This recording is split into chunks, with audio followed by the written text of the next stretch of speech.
Virginie Joron geben. Merci Madame la Présidente. Moi aussi, je tiens vraiment à vous féliciter parce que nous apportez beaucoup de données que nous n'avions pas.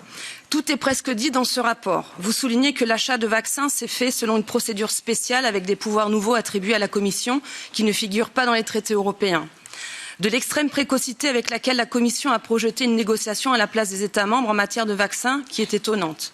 Vous avez constaté que la Commission n'a pleinement analysé les problèmes de production et de chaîne d'approvisionnement qu'après avoir signé la plupart des contrats. Que selon la Commission, l'industrie pharmaceutique a fait pression sur l'équipe conjointe de négociation pour celle-ci suive l'exemple des États-Unis qui avaient déchargé les entreprises de leurs responsabilités pour les vaccins contre la Covid. Que vous avez demandé à la Commission de lui fournir des informations sur les négociations préliminaires relatives à ce contrat et que votre requête a été restée sans suite. J'ai plusieurs questions. La première a déjà été soulignée par Madame Rivasi.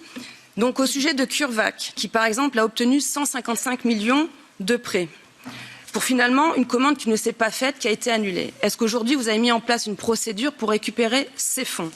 La deuxième question s'adresse à la Commission et à vous, à la Cour, car dans votre rapport, aux pages 9 et 10, vous faites état de 171 milliards d'euros de contrats d'achat pour 4,6 milliards de doses, dont plusieurs commandes pour 2,4 milliards de doses pour Pfizer.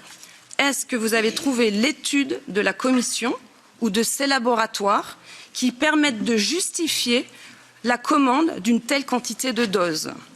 Pourquoi la Commission a autant commandé, sachant qu'aujourd'hui, il y a à peu près 447 millions de citoyens européens? En mai 2022, la France a déjà jeté plus de 3,6 millions de doses. Aujourd'hui, elle se pose la question de jeter 30 millions de doses. Au total, un article de cet été relate de plus d'1,1 milliard de doses de vaccins anti-Covid qui vont être à jeter. Donc pour conclure, est-ce que cette surcommande de doses pourrait ne pas être qualifiée de détournement de fonds publics? Qu'en pensez-vous? Je vous remercie.